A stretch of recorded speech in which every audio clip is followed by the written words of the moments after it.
Boa noite. Textos e coletânea de Erasmo MD7, o celibatário.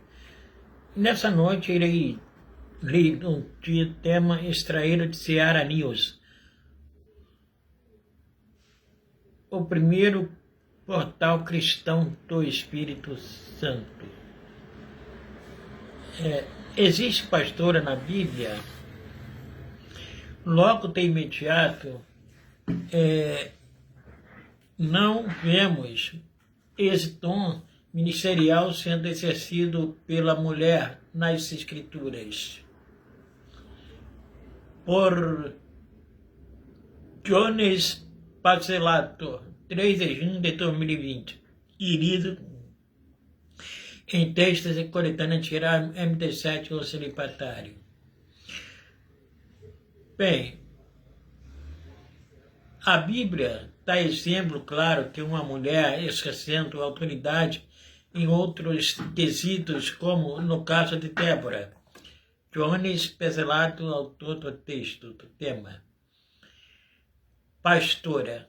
Logo de imediato, não vemos esse dom ministerial sendo exercido pela mulher nas Escrituras, considerando que o mesmo foi destinado apenas aos homens. Porém, isso não significa que a mulher não possa pregar ou ensinar. Vejamos alguns pontos. Primeiro, no tocante a mulher ser autoridade na igreja, é no quesito de cargos ministeriais, como presbíteras e pastoras, e não no sentido de outras funções, como a participação de discursos e ensinos às Escrituras.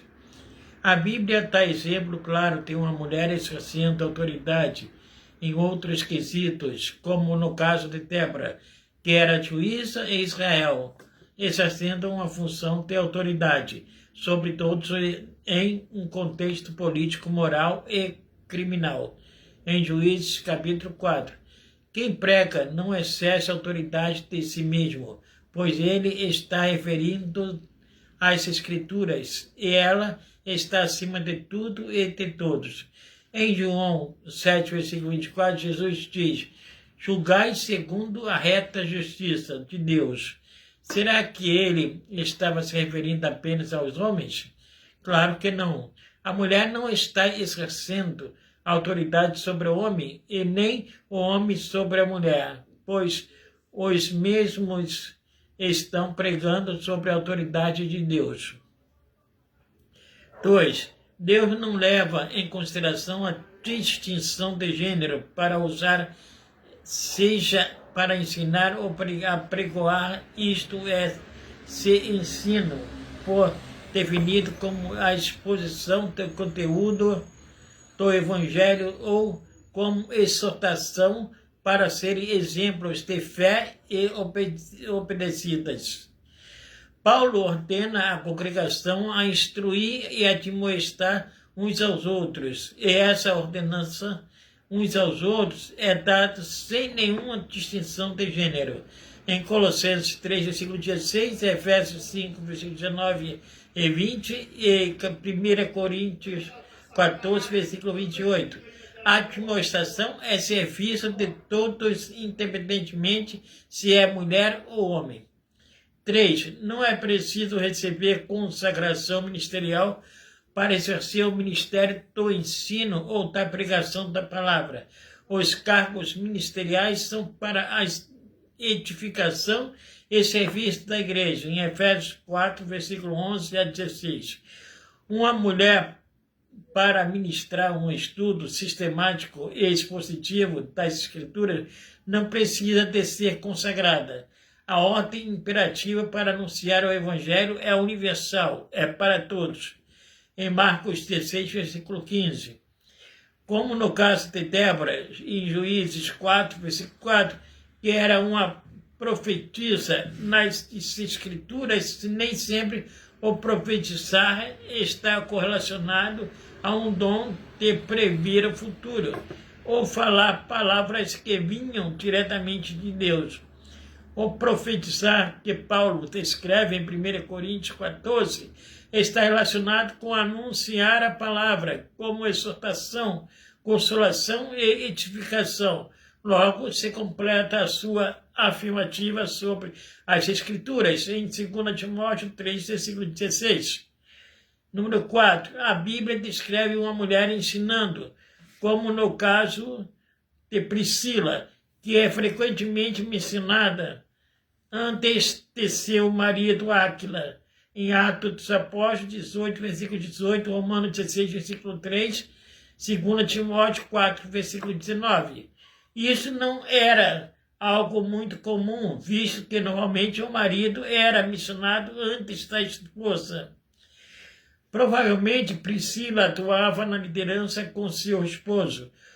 Caso contrário, a Bíblia não faria nem menção dela em Atos 18, versículo 1. Além disso, deixou sua contribuição na arte de ensinar do ministério de Apolo. Quando Priscila e Áquila ouviram pregar com ousadia na sinagoga, convidaram-no para a sua casa e explicaram-lhe mais exatamente o caminho de Deus, em Atos 18, versículo 26. Número 5. Mulheres podem atuar perfeitamente no ministério do ensino, sendo obedientes aos pastores. O que o apóstolo Paulo fala nesse texto é porque na cultura judaica a mulher não tinha acesso à escola, em 1 Timóteo 2, versículo 12. Por isso ele recomenda que elas não falassem, considerando que não tinham acesso ao aprendizado escolar. É uma recomendação ao contexto temporal passado. Toda recomendação de Paulo, ele utilizava um espaldo até mesmo para que fosse aceita, mas isso não significa ser doutrina. 6. A respeito de as mulheres ficarem em silêncio, 1 Coríntios 14, versículo 34 a 38, não seria uma proibição para ensinar ou pregar, porque seria contraditório por ter concordado de as mulheres profetizarem em público. 1 Coríntios 11, versículo 5. No contexto imediato, acontecia uma reunião onde os que profetizavam era colocado em teste, analisando se a profecia tinha ligação com Cristo, os apóstolos e as doutrinas. A mulher não deveria participar dessa reunião para não ser passada uma imagem de que pareça que ela tenha exercido alguma autoridade ministerial sobre o homem. Nesse contexto, tanto que em 1 Coríntios 14, versículo 36 e 37, o apóstolo diz: porventura a palavra de Deus se originou no meio de vós, ou veio ela exclusivamente para vós outros? Se alguém se considera profeta ou espiritual, reconheça ser mandamento do Senhor o que vos escrevo.